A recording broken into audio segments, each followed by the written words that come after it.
Hello friend, আজকের আমি বেশি কথা বলবো না। আজকের আমি বানাতে চলেছি পাঞ্জাবেরই দুটো স্ট্রিট ফুড, খুব জনপ্রিয়, যেটা হলো ছোলে ভাটুরে। তো ছোলে ভাটুরে কীভাবে বানাতে হয় আমি আমার চ্যানেলে খুব সুন্দরভাবে দেখিয়েছি। আপনারা অবশ্যই ফার্স্ট টু লাস্ট দেখে নেবেন। আর এটা কিন্তু আমি নিরামিষভাবেই বানিয়েছি। খেতে কিন্তু হয় অসাধারণ। যদি ভালো লেগে থাকে অবশ্যই আমাকে লাইক, শেয়ার আর সাবস্ক্রাইব করে আমার পাশে অবশ্যই থাকবেন। তো বন্ধুরা, ভাটুরাটা বানানোর জন্য এখানে আমি 750 গ্রাম মতন ময়দা নিয়ে নিয়েছি। ময়দার মধ্যে আমি মিশিয়ে দেবো কয়েকটা জিনিস। প্রথমে দিয়ে দিলাম হাফ চামচ মতন একটু নুন, তারপরে আমি দিয়ে দিচ্ছি অল্প একটু সামান্য চিনি, আর দিয়ে দেবো সামান্য হাফ চামচের মতন একটু খাবার সোডা। এবার এগুলোকে হাত দিয়ে হালকা হাতে একটু ভালো করে মিশিয়ে নেব সব উপকরণগুলোকে ময়দার সাথে। তারপরে আমি এখানে কিছুটা সুজি আমি 5-6 মিনিট মতন ভিজিয়ে রেখেছিলাম। এবারে সুজিটা আমি জল থেকে তুলে নিয়ে দিয়ে দেবো ময়দার মধ্যে, আর এক্সট্রা যে জলটা সেই জলটা ফেলে দেবো। সুজিটা দিলে এই বাটুরাটা খুব সুন্দর ক্রিস্পি হয়, তাই জন্যই সুজিটা দিলে ভালো হবে।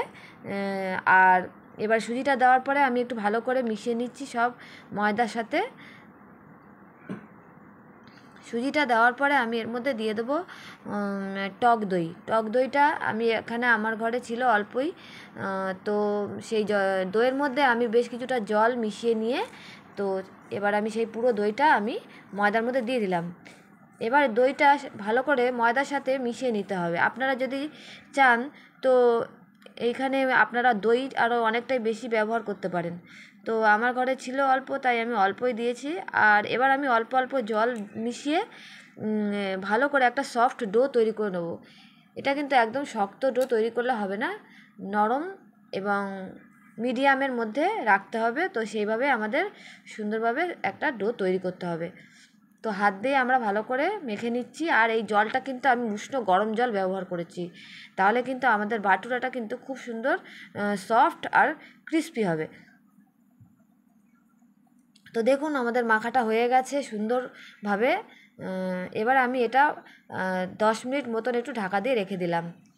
এবারে আমি এখানে নিয়ে নিয়েছি 250 গ্রামের মতন কাবলি ছোলা। এটাকে আমি 6 ঘন্টা মতন ভিজিয়ে রেখে দিয়েছিলাম। প্রেশার কুকারে এটাকে দিয়ে দিলাম।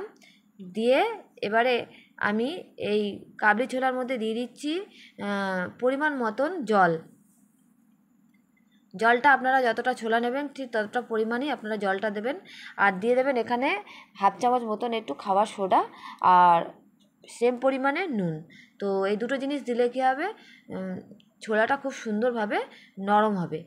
এবার আমি এখানে 5 থেকে 6টা সিটি মেরে নিয়েছি। দেখুন বন্ধুরা, ছোলাটা কত সুন্দর আমাদের সেদ্ধ হয়ে গেছে। একদম পারফেক্টভাবে আমাদের ছোলাটা সেদ্ধ হয়ে গেছে, 5 থেকে মাত্র 6টা সিটি দিয়েছি বলে। এবার কড়াইটা বসিয়ে দিয়েছি। কড়াইয়ের মধ্যে আমি দিয়ে দিচ্ছি বেশ কিছুটা পরিমাণে সর্ষের তেল। এই তেলের মধ্যে আমি এবার রান্না করব ছোলেটা। তো ছোলেটা কীভাবে বানাচ্ছি দেখুন বন্ধুরা। প্রথমে আমি দিয়ে দিচ্ছি এখানে হাফ চামচের মতন জোয়ান, যেটাকে আপনারা আজওয়ান বলেন। ওটা একটু 2 মিনিট মতন ভাজা ভাজা হলে ওর মধ্যে আমি দিয়ে দিচ্ছি হাফ বাটি মতন আদা আর কাঁচা লঙ্কা বাটা।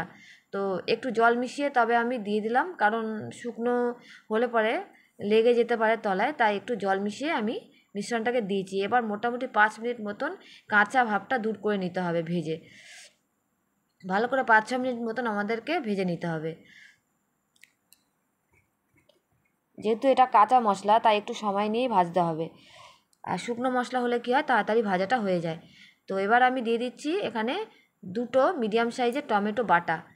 এটাও যেহেতু কাঁচা, এটাকেও আমি প্রায় 7-8 মিনিট মতন ভালো মতন কষিয়ে নেব। যতক্ষণ এর থেকে না তেল বেরিয়ে আসবে ততক্ষণ এটাকে ভালো করে কষিয়ে নিতে হবে, যাতে এর জলীয় ভাবটা যাতে শুকিয়ে যায়।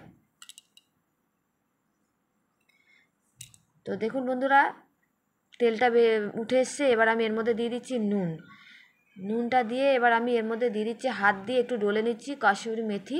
তো কাসুরি মেথিটা আমি দিয়ে দিচ্ছি। এবার এটাকে একটু ভালো করে নেড়ে নিতে হবে। যে কোনো প্রত্যেকটা মশলা দেওয়ার পর একবার করে একটু ভালো করে নেড়ে দিতে হবে। এবার আমি দিয়ে দিলাম হলুদ গুঁড়ো। তো হলুদ গুঁড়ো দেওয়ার পরে এখানে আমি দিয়ে দিচ্ছি হাফ চামচ মতন জিরের গুঁড়ো আর হাফ চামচ মতন ধনের গুঁড়ো। এরকমভাবে পরপর মশলাগুলোকে দিয়ে যেতে হবে আর খুন্তি দিয়ে এরকম ক্রমাগত নেড়ে নিতে হবে। যেহেতু আমাদের মশলা থেকে তেলটা ছেড়ে এসছে, তো এবার আমি এর মধ্যে দিয়ে দিচ্ছি চানা মশলা। এখানে আমি হাফ চামচের মতনই চানা মশলা ব্যবহার করেছি। চানা মশলাটা দেওয়ার পরে আমি দিয়ে দেবো এর মধ্যে কাশ্মীরি লঙ্কার গুঁড়ো। কাশ্মীরি লঙ্কার গুঁড়োটা দিয়ে দিলে কালারটা কিন্তু খুব সুন্দর আসবে। তো এই জন্য কাশ্মীরি লঙ্কার গুঁড়োটাই আমি ব্যবহার করেছি, আর কাঁচা লঙ্কা তো আগেই ব্যবহার করেছি। তো এটা আমি কাঁচা লঙ্কার ঝালের উপরেই রান্নাটা করছি। আর দিয়ে দিলাম সামান্য একটু জল। এবার আমি দিয়ে দিচ্ছি গরম মশলা। এখানে আছে এলাচ, লবঙ্গ, দারচিনি, এই 3টে জিনিসই ড্রাই রোস্ট করা রয়েছে। আর এবার দিয়ে দিচ্ছি আমি এখানে আমচুর পাউডার। আমচুর পাউডারও আমি এখানে প্রায় 1 চামচের মতন দিয়ে দেবো। দিয়ে এবার খুব ভালো করে মশলাটাকে আমাদের কষিয়ে নিতে হবে 10 থেকে 12 মিনিট মতন। সুন্দরভাবে শুকনো শুকনো করে কষিয়ে নিতে হবে আমাদের এই মশলাটাকে। তো দেখুন বন্ধুরা, আমি এই রান্নাটা পুরোপুরি নিরামিষভাবেই রান্না করছি। তো আপনারা চাইলে এতে পেঁয়াজ ব্যবহার করতে পারেন, তাহলে তার টেস্টটা একটু আলাদা হবে। তো পেঁয়াজ ছাড়া এই টেস্টটাও কিন্তু খুব সুন্দর হয় খেতে। তো দেখুন বন্ধুরা, আমাদের মশলাটা প্রায় শুকিয়ে এসছে। এবার আমরা এর মধ্যে দিয়ে দেবো ছোলে বা ছোলা। যে ছোলাটা আমরা কাবলি ছোলাটা সেদ্ধ করে রেখেছিলাম, তো সেই কাবলি ছোলাটা আমি এর মধ্যে দিয়ে দিচ্ছি। তবে বন্ধুরা, এইখানে কিন্তু আরও কয়েক প্রকার মশলা ব্যবহার করা হয়, আমি সেগুলো দিইনি। যেমন বেদানার দানা ব্যবহার করা হয়, তো না দিলেও চলবে। যেগুলো দিলাম সেগুলো দিয়েও অনেক সুন্দর স্বাদ আমরা পেয়ে যাব। তো এবার আমি এখানে দিয়ে দিলাম কাবলি ছোলাটা, দিয়ে সুন্দরভাবে আগে 4-5 মিনিট মতন ভালো করে কষিয়ে নিতে হবে। তারপর কষানোর পরেই আমাদের এর মধ্যে জল দিতে হবে। তো দেখুন বন্ধুরা, এবার আমি জল ব্যবহার করলাম। জলটা দেওয়া হয়ে গেছে। এবার বেশ কিছুক্ষণ ধরে আমাদের এটাকে একটু ফুটিয়ে নিতে হবে, তাহলে আমাদের যে গ্রেভিটা সুন্দর ঘন হয়ে আসবে। তো ফুটিয়ে নেওয়ার পর দেখুন বন্ধুরা, আমাদের ছোলেটা কত সুন্দর একটা থিকনেস এসেছে আর লোভনীয় হয়েছে। তো এবার একটু আমরা নেড়ে দিচ্ছি লাস্টের দিকে।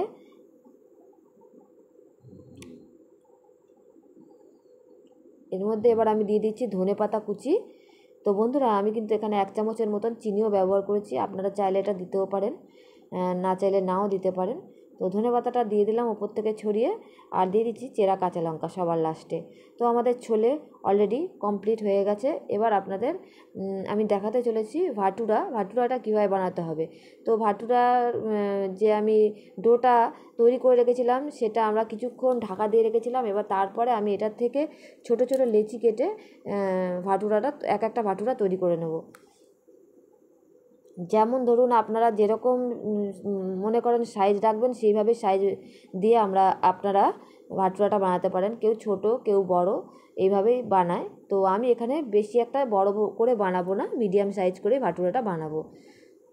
তো আমি বন্ধুরা কিন্তু এই 5 মিনিট ঢেকে রাখার পরে কিন্তু সামান্য তেল একটু ব্যবহার করেছিলাম এই ময়ামটাতে। তো ময়দাটার মধ্যে তেল দিয়ে ভালো করে হাত দিয়ে একটু মেখে নিয়েছিলাম। তারপরে এই লেচিগুলোকে তৈরি করে নিচ্ছি। তাহলে কী হবে, আমাদের বেলতে খুব সুবিধা হবে তেলটা দিয়ে দিলে আগের থেকে। এবার আমি ছোট একটা বাটির মধ্যে গরম যে কড়ার মধ্যে তেল বসিয়ে দিয়েছি অলরেডি আগের থেকে, সেই তেল দিয়ে আমরা লুচিগুলোকে বাটুরাগুলো বেলে নিচ্ছি। দেখুন বন্ধুরা, তেলটা কিন্তু মিডিয়াম গরম করেই আমাদের ভাটুরাটা তৈরি করতে হবে। কত সুন্দর ফুলে উঠছে, একদম পারফেক্ট ভাটুরা তৈরি হয়েছে। এভাবে আপনারা বাড়িতে ছোলে ভাটুরে তৈরি করবেন, খেতে কিন্তু খুব সুন্দর হয়। আপনারা পাঞ্জাব বলুন, তারপরে মুম্বাই বলুন বা দিল্লি বলুন, স্ট্রিট ফুড হিসাবে কিন্তু এই খাবার কিন্তু ভীষণ জনপ্রিয়। তো আপনারা বাড়িতে বসেই এই জায়গার খাবার কিন্তু অনুভব করতে পারবেন, আপনারা যদি ঘরে এইভাবে বানিয়ে নেন। তো বন্ধুরা দেখুন, আমি ভাটুরাটা কীভাবে বানাতে হয় সেটা দেখিয়ে দিলাম। ভালো লাগলে অবশ্যই আমাকে সাবস্ক্রাইব করে দেবেন।